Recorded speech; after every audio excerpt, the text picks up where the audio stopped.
This is an example of politicizing the budget hearing through the questions of a senator.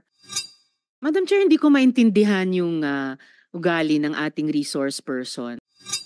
Yes, Madam Chair. Hindi ko rin maintindihan ang ugali ni Senator Risa Ontiveros. Budget hearing po ito. Hindi po lahat about you. Madam Chair, the OVP is ready to accept questions. Before you. we open the floor for questions, Senator Bato de la Rosa would like to give an opening statement.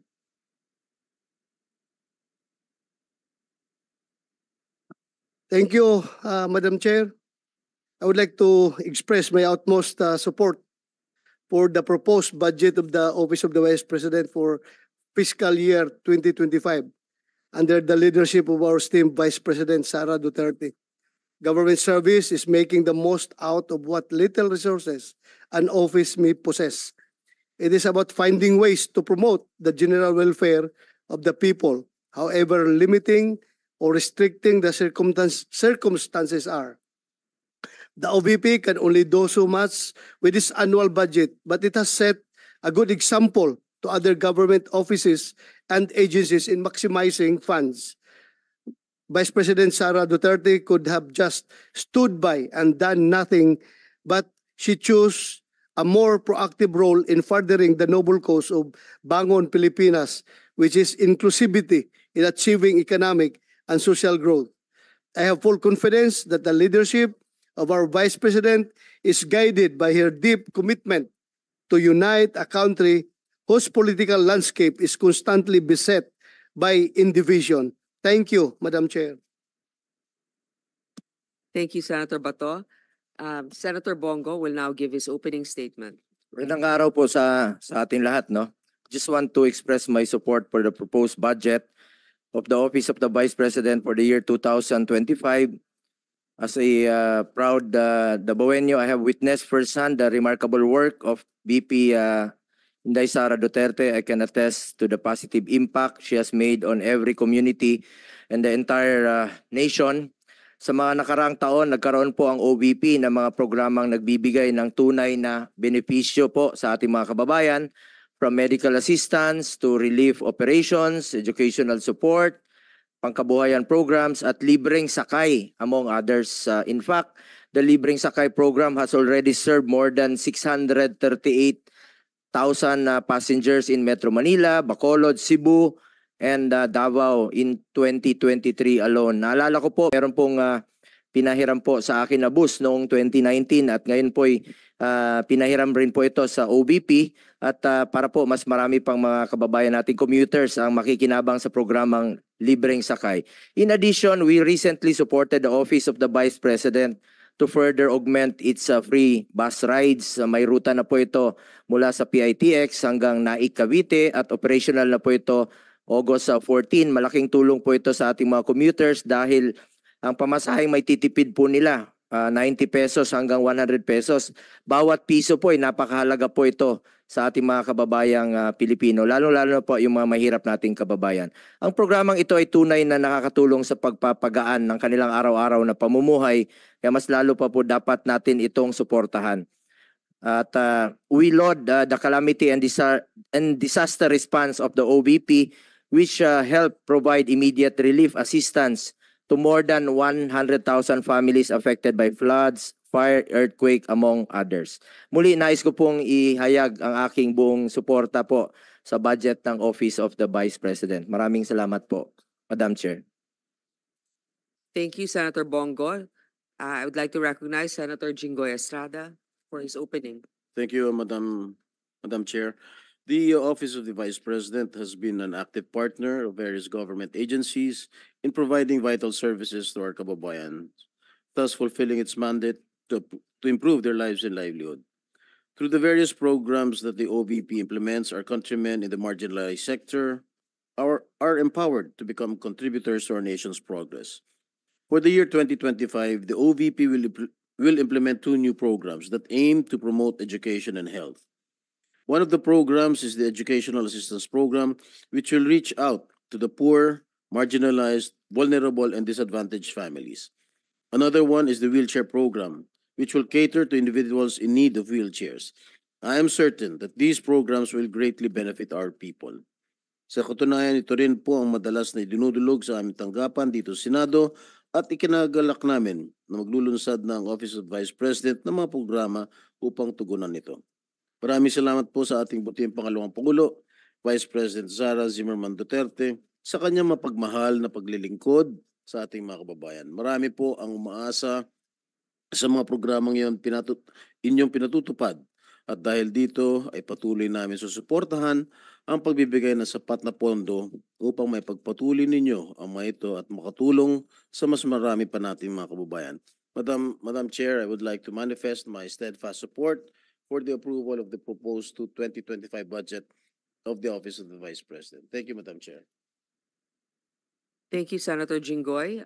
Senator Amy Marcos, or Senator Cynthia Villar, do you have any opening? Just want to manifest my full support for the budget of the Vice President. Thank you.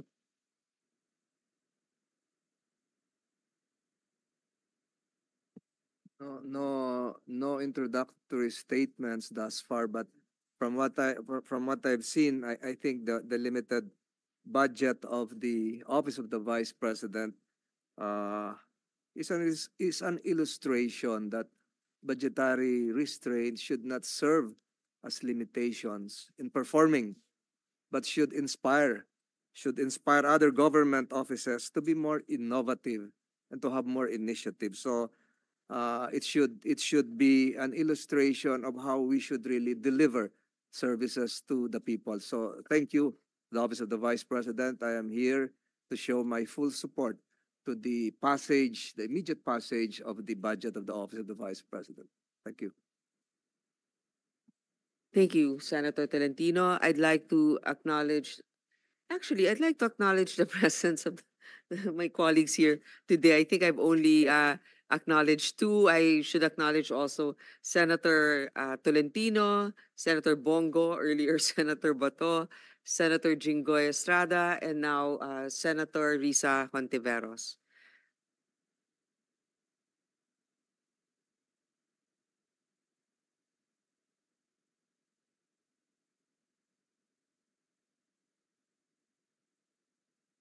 Well, it's supposed to be Senator Amy, but then she doesn't really. Okay, then Senator Risa is now recognized. She's just catching her breath because she came from two other obligations. One is the Commission on Appointments and another hearing. Thank you.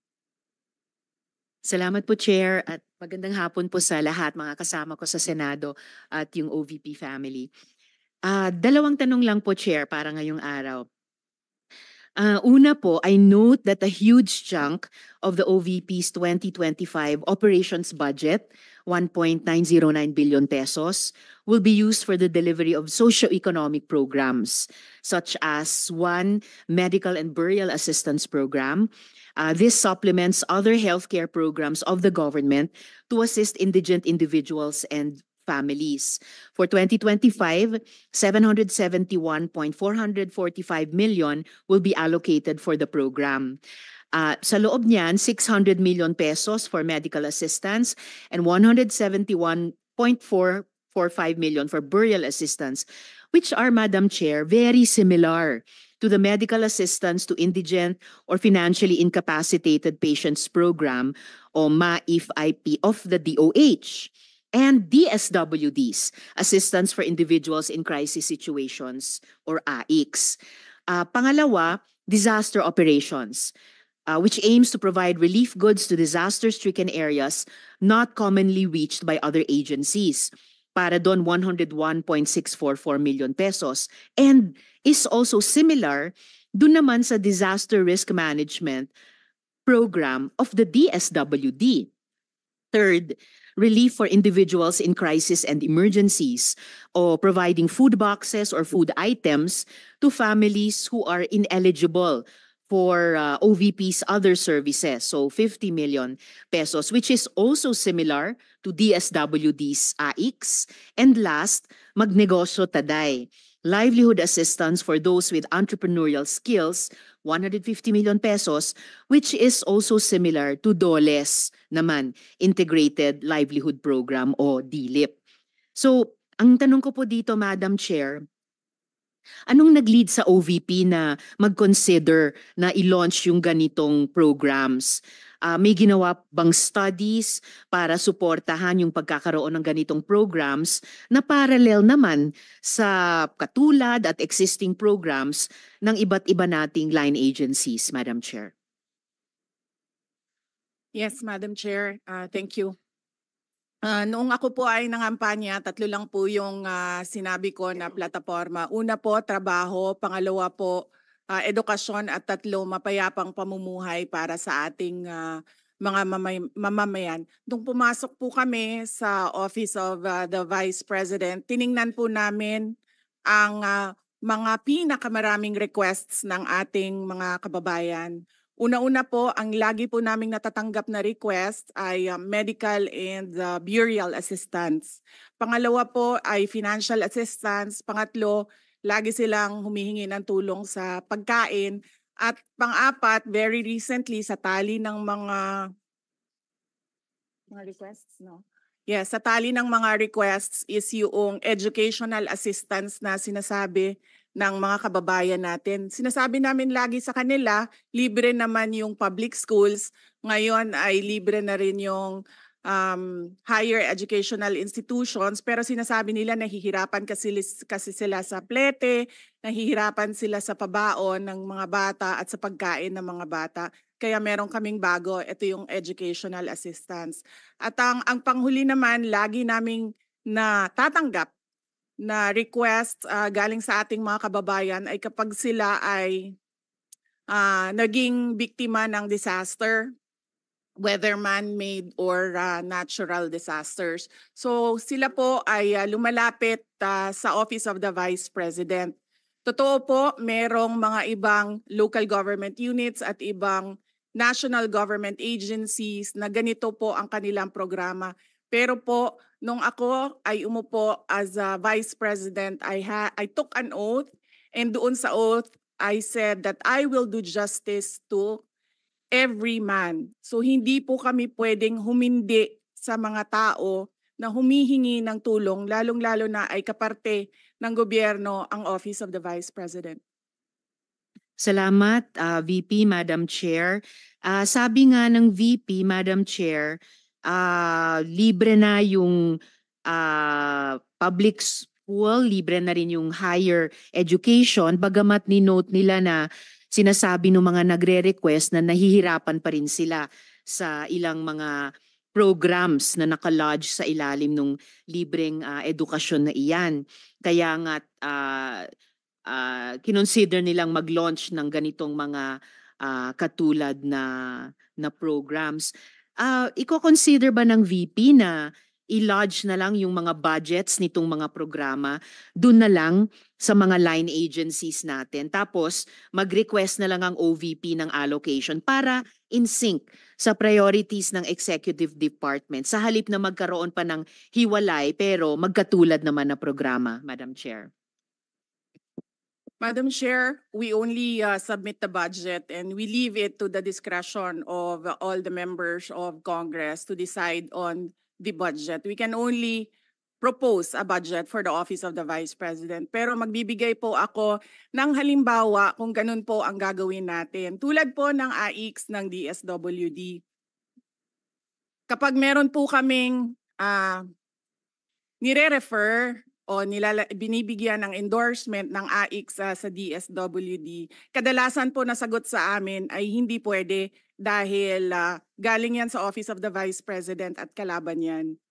Minsan po, totoo yan na pupolitika ang assistance para sa ating mga kababayan. Kaya po, uulitin ko, ang mga tao naman kasi hindi sila tumitingin sa politika. Tumitingin lang sila na itong opisina na ito ay opisina ng gobyerno at pwede kaming humingi ng tulong doon. And so I go back to the oath that I shall do justice to every man, at kaya po kami nandito at kaya po kami merong mga ganito na mga projects sa Office of the Vice President. Salamat VP, Madam Chair. Wini-welcome ko yung sinabi nila na the VP would leave it to the discretion of the members of Congress.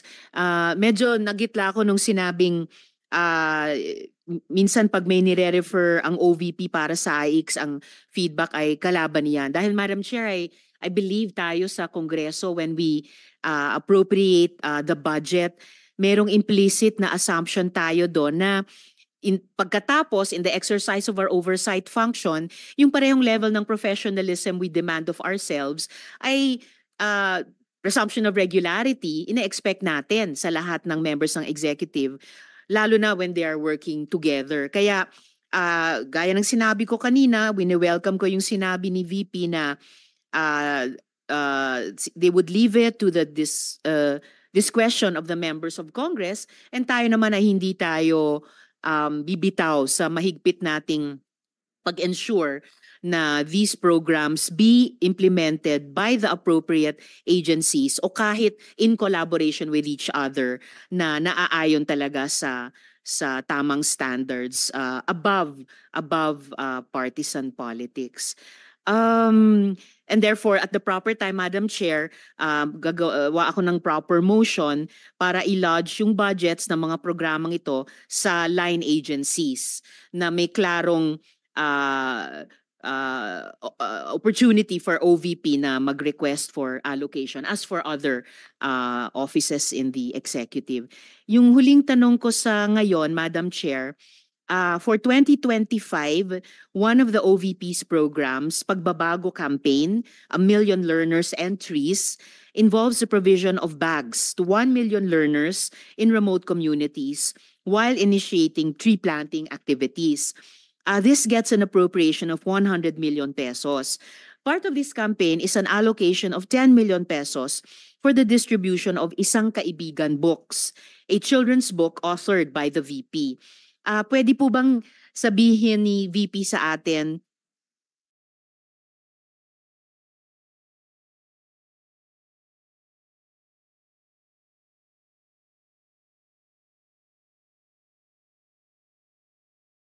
more tungkol sa librong ito? Chair, let me make a rebuttal and another example of politicizing the budget of the government. Ito pong sinabi ni Senator Risa Ontiveros na at the proper time she'll make a motion to lodge the budget, the requested budget of the OVP to the other agencies. Let me just quote Senator Risa during the Akbayan Congress.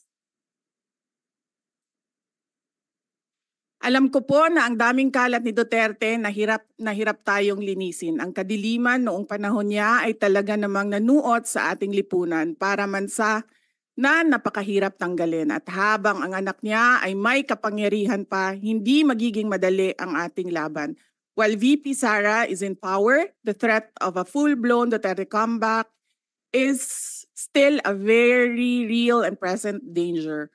For one, they are supported by one major superpower, China. So that is an example of politicizing the budget of the government.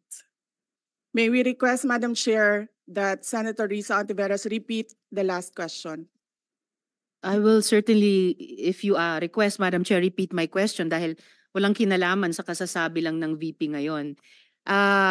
Alam nating lahat na miyembro ng iba't ibang partido, yung speeches natin sa ating mga kamiyembro sa mga party congresses ay hiwalay na event dito sa budget debates. So I really take exception dun sa sinabi ni VP na rebuttal iyan dahil halimbawa ito sa politicizing. In fact, wala akong tinanong tungkol sa China o kahit sino pa mang ibang bansa dito sa budget hearing na to. I am asking about yung national budget na ipapasa natin sa Kongreso para sa bansang Pilipinas sa taong 2025.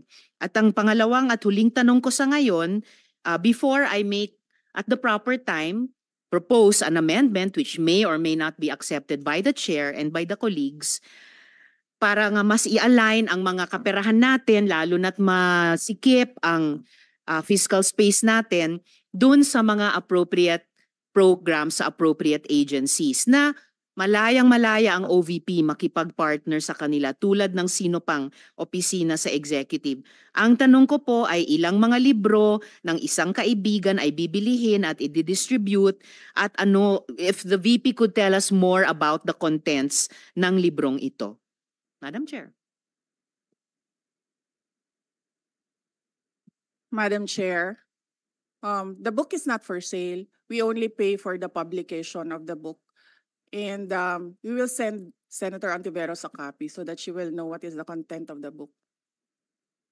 Oh, this question is not only for me, Madam Chair, para rin para sa mga kasama dito sa budget hearing. Baka ilang araw pa bago mapadala at mabasa ko, which I certainly will. But I am asking a question bilang isang mambabatas sa head of agency ng isang opisina sa executive dito sa budget hearing na to. Simpleng tanong. Tell us more about the book, isang kaibigan, at ilang kopya nito ang bibilihin ng gobyerno sa halagang 10 milyong piso at i-distribute sa kasama ng mga bags sa 1 million learners sa remote communities. Madam Chair.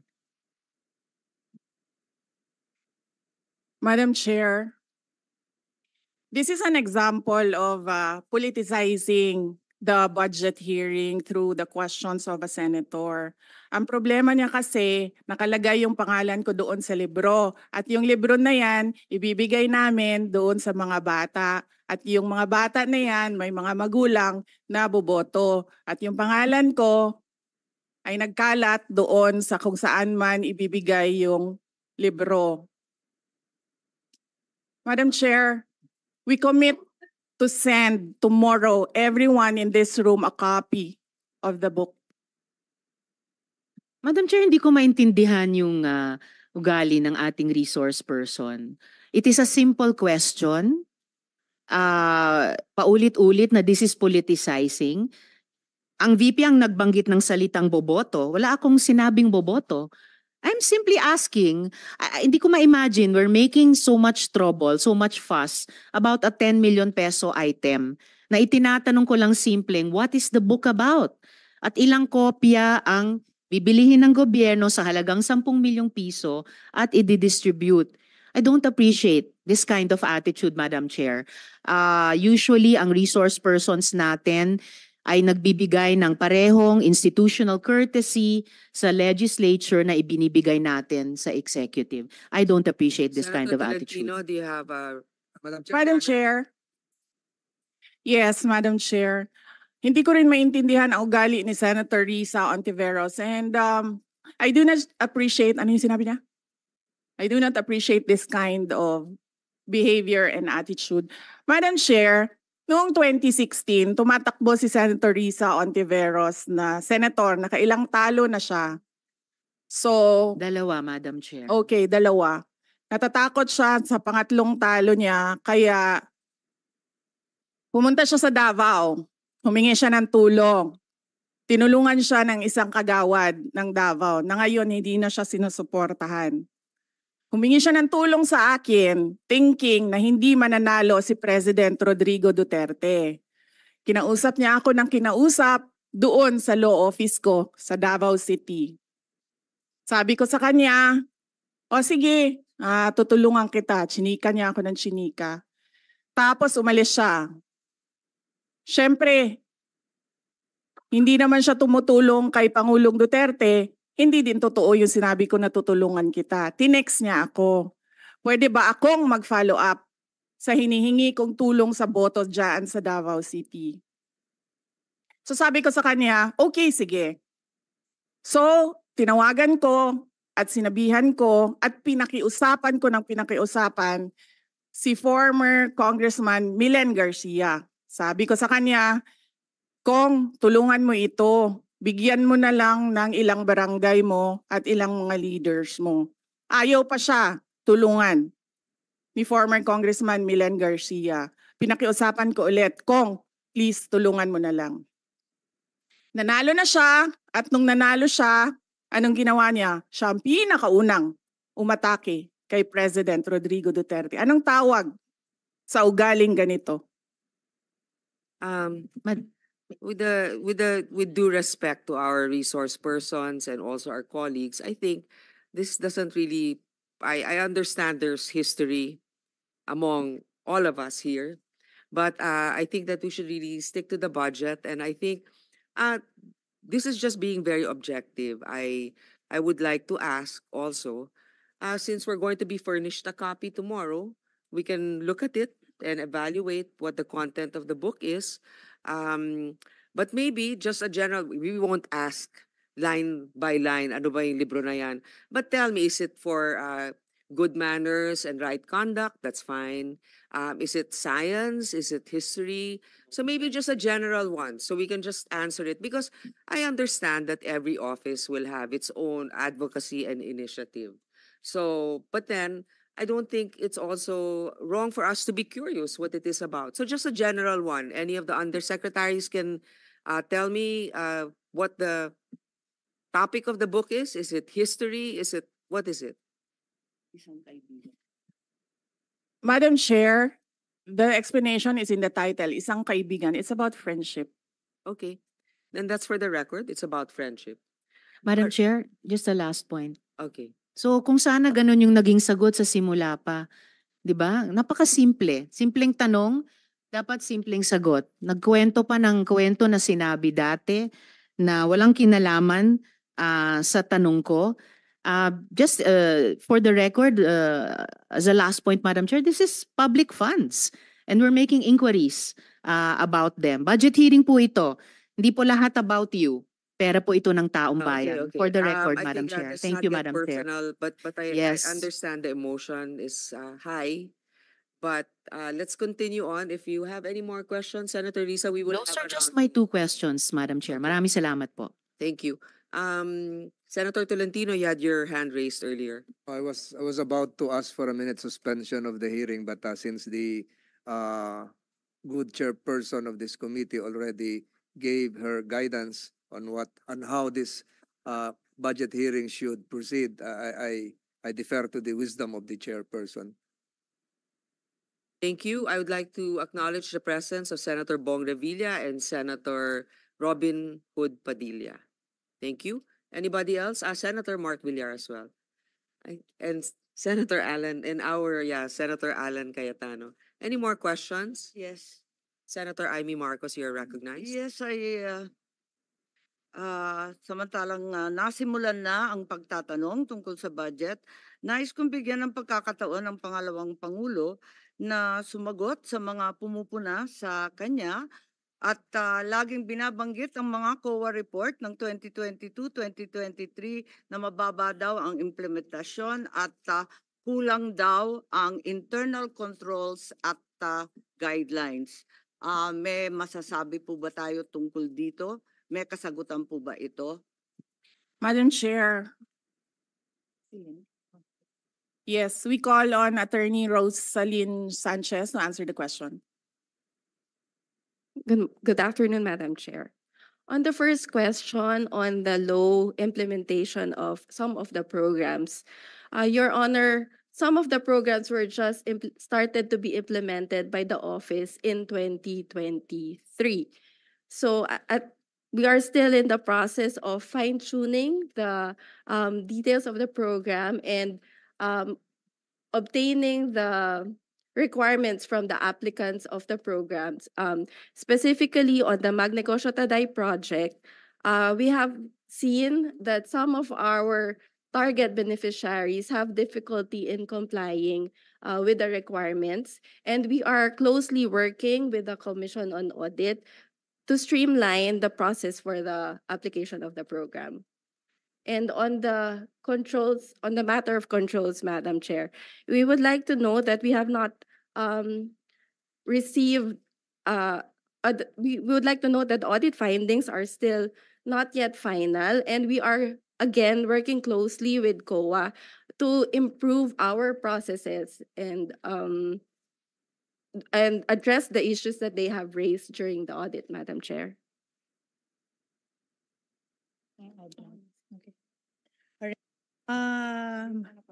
Madam Chair, I am Attorney Lopez, the Chief of Staff of the Office of the Vice President.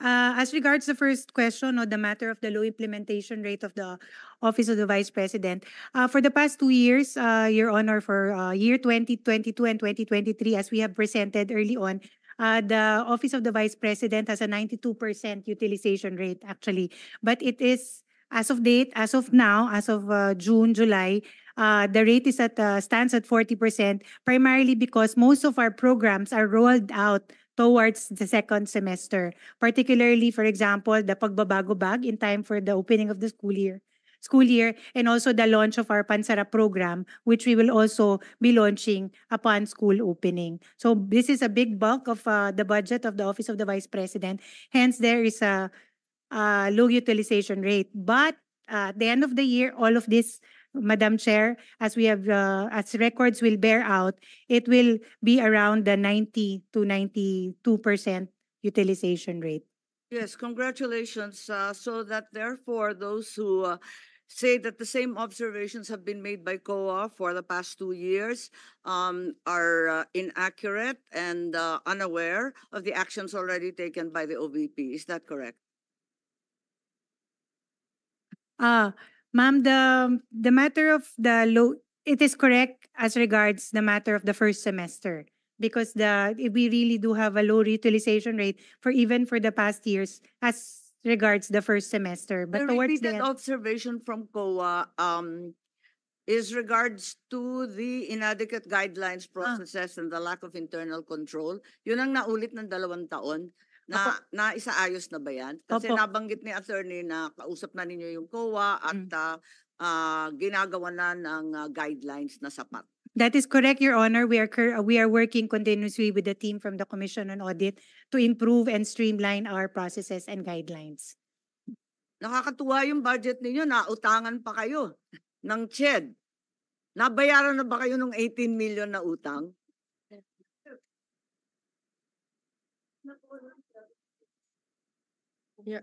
Your Honor, if I may answer the question. Okay. Your Honor, was partial liquidation by CHED from the time that we had our budget hearing last year unto this year, but there is still a remaining amount of 1,993,500 pesos, Your Honor, out of the original 18 million. Hindi kayo nag-iisa. Ang CHED may utang din sa mga senador. Kaya't yun ang nakakatuwa sa CHED kung saan-saan napupunta yung pera. At wala na po akong tanong. Ang sasabihin ko lang, talagang hindi naman sa barangay lamang napupolitika yung ayuda, pati dito sa mga senador, pati sa ating pangalawang Pangulo. Senator Alan Cayetano is now recognized. Good afternoon, Madam Chair, Madam Vice President, magandang hapon po, and welcome to the Senate. Magandang tanghali. I'd like to note that this committee is ruled by the women and kaming mga men ay nasa sidelines lang. I'd also like to note that although as a senator, naintindihan ko si Senator Risa na siyempre mas gusto kong cordial yung sagutan. But we also have to take into context that this is both legislative and political. And there are attacks against the Vice President regardless saan nanggagaling. So a little bit of latitude dahil we want kakampi man o kalaban to feel welcome. But I agree with Senator Risa naman na, how do we make it more cordial? No? So Madam Vice President, may I ask just one question? Actually two eh. One, nag-lunch na po ba kayo? And Yes, Senator Cayetano, nag-lunch na po ako. And I'm very cordial yes, when it ma'am. comes to international diplomatic relations. Gusto nyo i-discuss natin No. yung West Philippine Sea. Yes. But hindi kasi ako plastic na tao. No, I agree with you, ma'am. That's why nga sinasabi ko po na hindi lang to legislative, political din. That's why you should be given the latitude to answer in the way that you feel it could be properly answered, di ba? So kaya ko lang tinanong kung nag-lunch kayo kasi in the first 2 years, I know that you got a very warm welcome sa Senate. So I'm hoping sa budget hearing it doesn't change, no? I remember ang daming pumunta sa lunch noon. So my question lang ma'am is what can we do for the Office of the Vice President? Meron bang ni-request sa DBM na wala sa budget niyo so that we can consider it at the proper time? No, we are already okay with the approved budget from the Department of Budget. The approved proposed budget in the NEP from the Department of Budget and Management, and we leave it up to members of Congress to decide on the budget. Thank you. Thank you, Madam Chair. Thank you to the Office of the Vice President. Any more questions?